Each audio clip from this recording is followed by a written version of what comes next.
디모데전서 4장 4절 말씀에 하나님께서 지으신 모든 것이 선함에 감사함으로 받으면 버릴 것이 없다 라는 말씀처럼 모든 것이 사실 감사 제목인데요.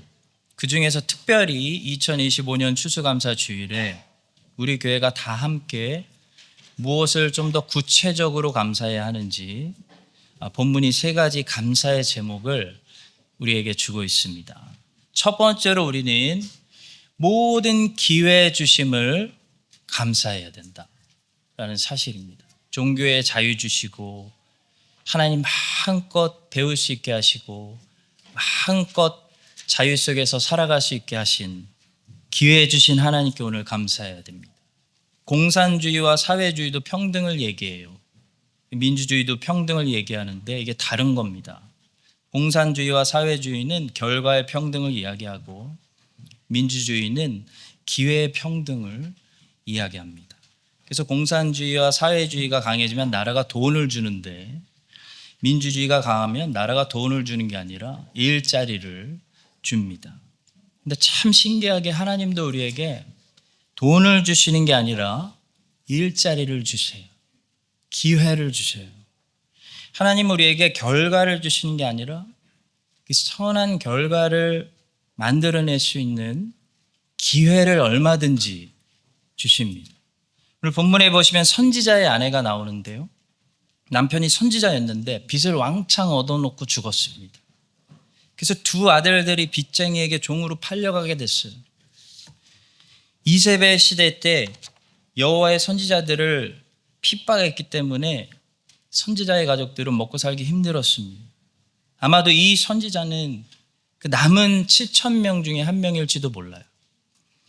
그래서 이 선지자의 아내가 엘리사를 찾아와서 아들들 팔려가게 됐습니다. 사정을 하는데 엘리사는 그녀에게 돈을 준 것도 아니고 그녀에게 돈을 벌 수 있도록 그래서 빚을 갚을 수 있도록 기름을 주었습니다. 그녀가 기름을 팔아서 돈 벌어서 빚을 갚고 그 남은 돈으로 생계를 꾸려가도록 했습니다. 본문 7절입니다. 그 여인이 하나님의 사람에게 나아가서 말하니 그가 이르되 너는 가서 기름을 팔아 빚을 갚고 남은 것으로 너와 네 두 아들이 생활하라 하였더라. 그리고 이 기름도 엘리사가 그냥 주지 않았습니다. 그녀가 기름을 받으려면 그녀가 직접 나가서 아들하고 그릇을 가져와야 했습니다. 본문 3절과 4절입니다. 이르되 너는 밖에 나가서 모든 이웃에게 그릇을 빌리라. 빈 그릇을 빌리되 조금 빌리지 말고 너는 내 두 아들과 함께 들어가서 문을 닫고 그 모든 그릇에 기름을 부어서 차는 대로 옮겨 놓으라 하니라. 엘리사는 그냥 돈을 주지 않고 기름을 주었고요. 그냥 기름을 주지 않고 그릇을 준비하게 했습니다. 엘리사는 그녀에게 결과의 도움을 준 게 아니고 기회의 도움을 주었습니다. 그녀는 돈을 벌어서 빚을 갚을 수 있는 기회를 얻었고 그 기회를 사용해서 문제를 해결했습니다. 매튜 헨리는 특히 여기서 기름이 언제 증가됐냐면 그녀가 가만히 있을 때 자고 일어났더니 저절로 증가된 것이 아니고 그녀가 기름을 붓고 따르기 시작할 때 항상 증거되었다는 사실을 주목했습니다. 기름이 따르는 중에 증가된 사실. 우리가 가지고 있는 것을 증가시키는 방법은 그것을 사용하는 것이다. 하나님이 주신 한 달란트를 땅에 그냥 묻어두면 그 한 달란트가 자기가 알아서 땅 속에서 불어나지 않습니다. 근데 하나님이 주신 두 달란트를 자꾸 사용하고 개발하면 그 두 달란트가 네 달란트가 돼서 어느새 주께서 더 많은 일을 감당할 수 있도록 일들을 맡겨 주세요. 성도 여러분, 오늘 우리가 감사해야 될 것은 하나님이 주신 결과가 아니라 하나님이 항상 주셨던 이 축복된 기회입니다. 하나님은 우리에게 기회 주셔서, 종교의 자유 주셔서, 좋은 환경 주셔서 우리가 열심히 살 수 있었고, 그래서 우리 자녀들도 이만큼 자랐고, 우리도 이만큼 성장했습니다. 그래서 더 많은 그릇들이 준비되게 하셨고, 더 많은 달란트가 준비되게 하셨어요. 오늘 우리는 인생에 기회 주신 하나님께 감사해야 됩니다. 자, 그런데 엘리사가 이 여인에게 왜 하필 기름을 주기로 했을까요? 기름이 그녀가 유일하게 가지고 있는 재산이었기 때문입니다. 기름으로 하자라는 것은 엘리사의 선택이 아니라 그녀의 선택이었습니다. 엘리사는 그녀에게 내가 가지고 있는 게 무엇이냐라고 물었습니다. 본문 2절입니다. 엘리사가 그에게 이르되 내가 너를 위하여 어떻게 하랴?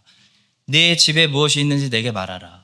그가 이르되 계집종의 집에 기름 한 그릇 외에는 아무것도 없나이다.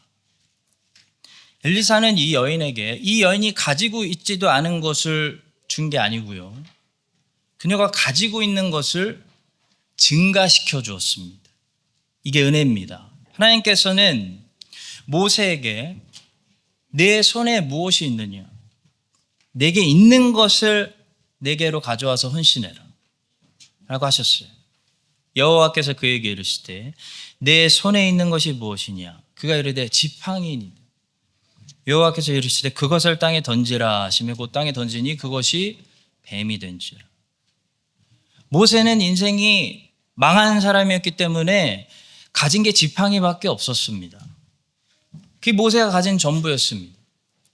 근데 그 지팡이라도 하나님께 드렸더니 하나님이 그 지팡이를 사용해서 뱀도 되게 하시고 이집트에 재앙도 내리게 하시고 출애굽을 가로막는 홍해도 그 불가능도 갈라지게 하셨어요. 인간이 했던 역사 중에 가장 위대한 역사, 출애굽 역사. 그리고 그것을 계속 방해하는 당시 최대 강대국과 불가능 홍해 바다도 갈라버리셨어요. 성도 여러분, 하나님은 우리가 빈 그릇이라도 들을 때 거기에 채우시고 지팡이라도 들을 때 그걸 사용하시고 오병이어라도 가져올 때 그거를 증가시켜서 5,000명을 먹이시는 거지, 아무것도 드리지 않으면 아무 일도 일어나지 않습니다. 기회를 주셨는데 기회를 땅에 묻고 결과만 기도하면 아무 결과도 받을 수 없습니다. 민수기 10장에 보시면 모세가 호밥이라는 사람에게 부탁을 해요. 이 광야의 길에서 길잡이가 좀 되어달라고 부탁하는 장면이 있는데요, 모세가 하나님이 친히 인도해 주실 거 못 믿어서 백업으로 호밥에게 부탁하고 있는 거 아닙니다. 모세는 하나님도 의지하고 호밥도 의지하고 있는 것도 아닙니다. 하나님의 인도하심을 100% 의지하는 사람이 가만히 있지 않는다는 것을 보여주는 거예요. 모세가 모세의 장인 미디안 사람 르우엘의 아들 호밥에게 이르되 여호와께서 주마 하신 곳으로 우리가 행진하나니 우리와 동행하자. 그리하면 선대하리라. 모세가 이르되 청하건대 우리를 떠나지 마소서. 당신은 우리가 광야에서 어떻게 칠지를 아나니 우리의 눈이 되리이다. 호밥은 모세 장인의 아들로서 미디안 광야에서 태어나고 살았던 광야 전문가입니다. 모세가 광야 전문가에게 우리가 이제 광야에서 하나님을 잘 따라갈 수 있도록 도와달라고 지금 부탁하는 것은 모세의 믿음이 작아서가 아니라 모세가 바른 믿음을 가지고 있기 때문이에요. 모세가 미신을 믿는 게 아니라 바른 믿음을 가지고 있다는 것을 보여주는 거예요. 물론 호밥은 모세의 청을 거절해서 모세의 경우에는 특별한 하나님의 섭리의 인도하심으로 광야에서 걸어갔지만 우리가 하나님을 바르게 믿는다는 것이 어떤 것인지를 모세는 보여주었습니다. 자유주의가 하나님을 전혀 의지하지 않으면서 호밥만 의지하는 잘못된 믿음이라면, 신비주의는 호밥을 전혀 무시한 채 하늘만 쳐다보는 잘못된 믿음입니다. 바른 믿음은 모세처럼 하나님만 의지하면서 호밥에게 도움을 받을 수 있으면 받는 것입니다. 결과는 하늘에서 뚝 떨어지는 것이 아닙니다. 결과가 하늘에서 뚝 떨어지기를 바라는 것은 미신이고 잘못된 신앙입니다. 성경은 뿌린 대로 거두고 심은 대로 결과가 난다고 말하고 있습니다. 우리가 열매를 달라고 기도하면 하나님은 우리에게 열매를 주는 게 아니라 심을 수 있는 씨앗을 주실 거예요. 가서 심어라. 우리가 결과를 달라고 기도하면 하나님은 우리에게 결과를 창출해낼 수 있는 기회를 주실 거예요. 엘리사가 선지자의 아내에 빚을 대신 갚아준 것도 아니고 돈을 준 것도 아니고 그녀가 그릇을 빌려와서 기름을 받아서 기름 팔아서 빚도 갚고 생활할 수 있도록 기회를 준 것처럼 지금까지 우리에게 좋은 기회들을 주신 하나님께 감사하고 앞으로도 이 기회를 잘 살려서 많은 열매를 맺는 그런 한인장로교회 되시기를 예수님의 이름으로 축복합니다. 두 번째로 우리가 오늘 감사해야 될 것은 증가하는 복을 주셨다는 것. 자, 오늘 본문의 이야기에서 선지자의 아내가 받은 은혜는 기름이 계속 증가하는 복입니다. 그릇이 부족해서 기름이 끊어졌지 기름이 다 부족해서 기름이 끊어진 게 아니었어요. 그릇이 더 있었다면 기름은 더 증가될 수 있었습니다. 이것이 증가하는 축복입니다. 예를 들어 어린이 캠프를 하는데 교사가 부족하고 일손이 부족하고 공간이 부족하고 자원이 부족해서 더 많은 어린이들을 받을 수 있는데 등록을 마감해야 된다. 그러면 우리 교회는 이미 증가하는 복을 받고 있는 거예요. 보통 다른 데는 그릇이 있어도 기름이 없어서 고민해요. 일손이 있어도 애들이 없어서 고민하는데 저희 더 이상 등록 못 받습니다. 아직 100명의 아이들을 감당하기에는 저희의 그릇이 준비되어 있지 않습니다. 라는 고민에 빠져 있다면 우리는 현재 증가하는 복을 이미 받고 있는 것입니다. 야곱이 형 에서를 피해서 외삼촌 라반의 집에서 20년 살았어요. 그 20년 동안 야곱은 실언의 세월을 보냈습니다. 이 야곱의 말을 들어보니까요, 10번이나 외삼촌한테 사기당하면서 아주 죽도록 일했어요. 야곱의 한 맺힌 소리를 우리 조금만 들어보겠습니다. 내가 이 20년을 외삼촌과 함께 하였거니와 외삼촌의 암양들과 암염소들이 낙태하지 아니하였고 또 외삼촌의 양떼 숫양을 내가 먹지 아니하였으며 물려 찢긴 것은 내가 외삼촌에게로 가져가지 아니하고 낮에 도둑을 맞았든지 밤에 도둑을 맞았든지 외삼촌이 그것을 내 손에서 찾았으므로 내가 스스로 그것을 보충하였으며 내가 이와 같이 낮에는 더위와 밤에는 추위를 무릅쓰고 눈 붙일 겨를도 없이 지냈나이다. 야곱이 할 말이 많은데요, 여기까지만 들을게요. 여기까지만 들어도 와, 야곱이 20년 동안 얼마나 고생하며 실언의 세월을 보냈는지 느낄 수가 있습니다. 자, 그런데 이동원 목사님은 야곱이 그 20년 동안 실언의 세월만 보낸 것은 아니고 실언의 세월만 보냈다고 보는 것은 너무 부분적인 관찰이다 라고 하셨어요.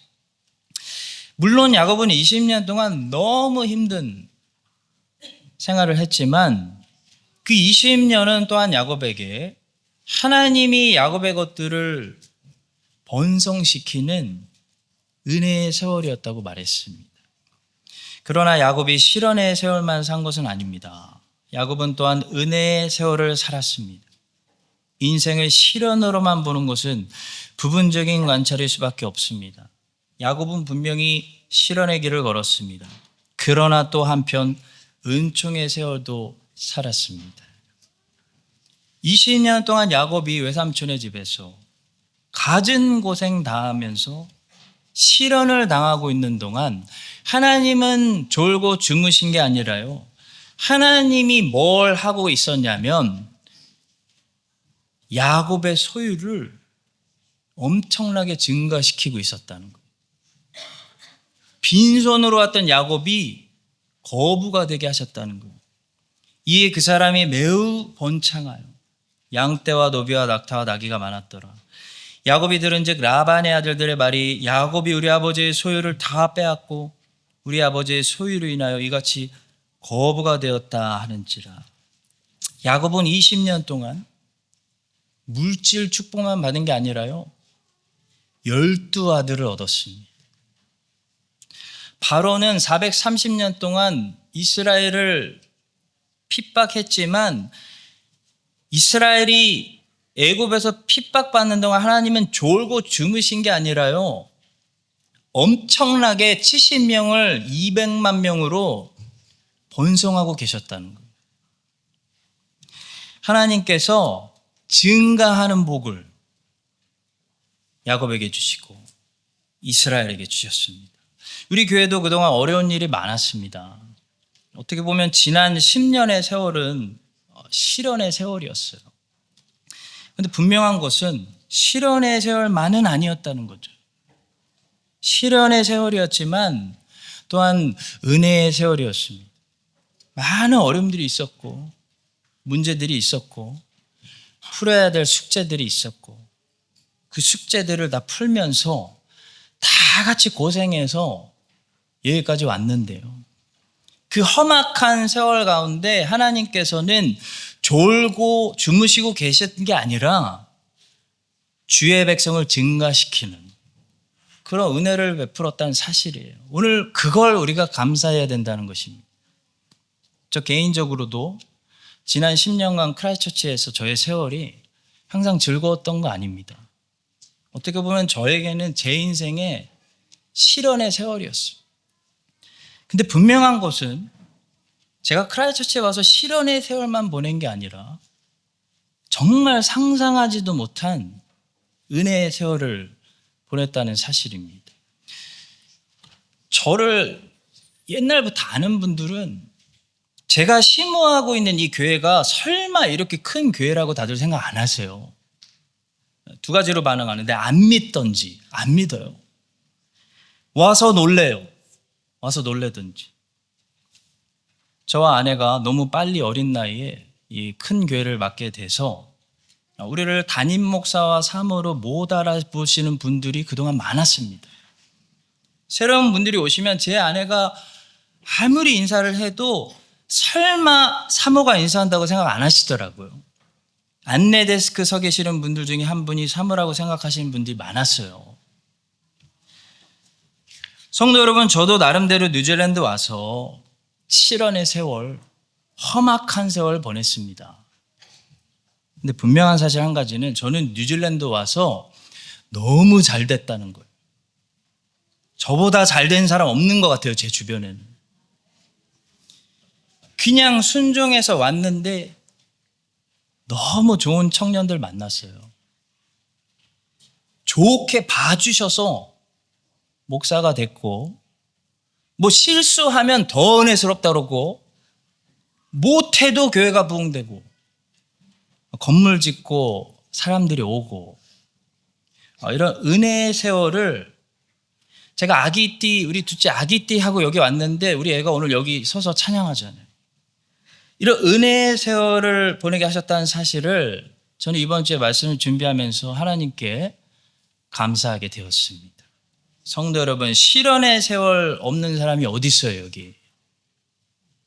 다 힘들죠. 다 고생했죠. 시련으로 보면 다 시련이죠. 그러나 시련만 보지 마시고 졸지 않으시고 주무시지 않은 주께서 무엇을 하시는지 그 은혜도 보시기 바랍니다. 애들 이렇게 잘 자라게 하셨잖아요. 교회 잘 자라게 하셨잖아요. 어떻게 하나님이 우리를 번성하게 하시고 우리를 증가하게 하시고 교회가 세워지게 하시고 내 신앙이 이만큼 자라게 하셨는가? 그걸 봐야 된다는 거예요. 어떻게 레아와 라헬의 그 싸움과 경쟁과 시기와 다툼 속에서 야곱이 스트레스만 받게 하신 게 아니라 야곱에게 12아들들이 태어나게 하셨는가? 그걸 보시라는 거예요. 시련 속에서 우리를 증가시키는 하나님, 시련 속에서 우리를 번성하게 하신 하나님, 시련 속에서 우리를 자라나고 성장하게 하신 하나님, 바로의 채찍만 보지 말고 우리를 고센 땅에서 어마어마하게 번성하게 하신 하나님, 그 야곱의 하나님께 여러분 오늘 저와 함께 같이 감사하시기를 예수님의 이름으로 간절히 축복합니다. 자, 마지막 세 번째로 애들이 있으니까 짧게, 우리가 감사해야 할 것은 하나님은 항상 우리가 생각하는 것 이상으로 주시는 분이라는 놀라운 사실이에요. 하나님은 항상 우리가 구하는 것 이상으로 주시는 분이고 우리가 생각하는 것보다 훨씬 더 놀라운 좋은 계획을 가지고 계신 분입니다. 오늘 말씀을 보시면 기름이 떨어져서 기름이 끝난 게 아니고 그릇이 떨어져서 기름이 끝났어. 매튜 헨리는 하나님은 구하는 것 이상으로 주신다. 항상 그 이상으로 주신다. 하나님은 부족함이 없다. 부족한 것은 항상 우리에게 있는 거다 라고 했습니다. 야이로라는 사람이 있었어요. 회당장이었는데 존경받고 인생 잘 산 사람입니다. 근데 그런 사람도 딸이 아프네요. 딸이 병들었어요. 죽어가요. 그래서 예수님께 와서 좀 고쳐달라고 부탁하려는데 중간에 갑자기 혈루증 여인, 어떤 미친 사람 같은 환자 같은 사람이 나타나가지고 시간이 많이 지체돼가지고 종들이 달려와서 한다는 얘기가 그 예수님 그만 괴롭히라고, 죽었다고, 끝났다고, 그런 소식을 들었습니다. 여러분, 야이로의 입장에서 우리 마지막으로 한번 생각해 봅시다.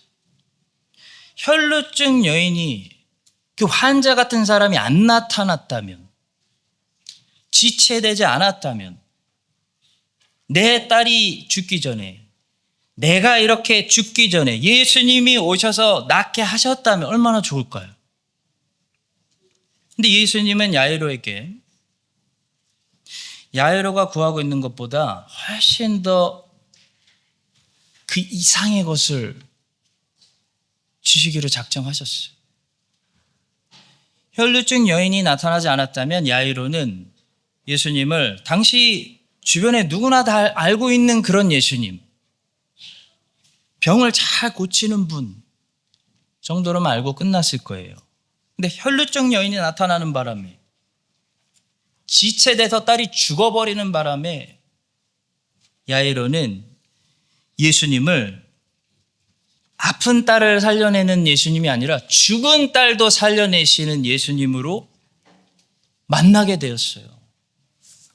그러니까 야이로가 처음 구한 예수님보다 그 이상의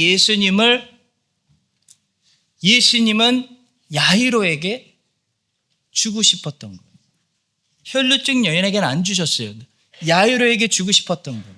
너에게는 그 이상의 것을 내가 주고 싶다. 사랑하는 성도 여러분, 혹시 야이로와 비슷한 입장에 계십니까? 예수님, 제발 좀 와서 내 문제 좀 해결해 주세요. 저 좀 도와주세요. 저 진짜 이러다가 죽을 것 같아요. 저 죽고 있어요.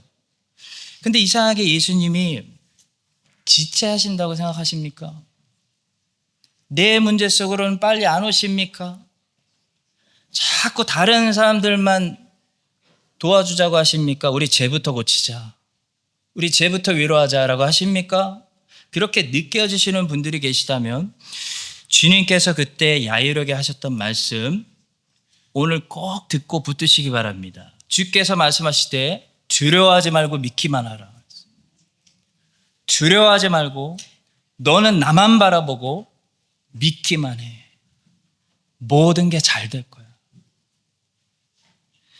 예수님은요, 내가 생각하는 것보다 훨씬 더 큰 그림을 그리고 계시고, 예수님은 지금 내가 구하는 것보다 그 이상의 응답을 준비하고 계시고, 예수님은 지금 내가 알고 있는 예수님보다 더 깊은 예수님을, 더 크신 예수님, 내가 뉴질랜드 크라이처치에서 섬기고 있는 그 조그만 예수님이 아니라 온 지구의 예수님을 나에게 알게 해주려고 한다는 사실을 여러분들 믿으시고요.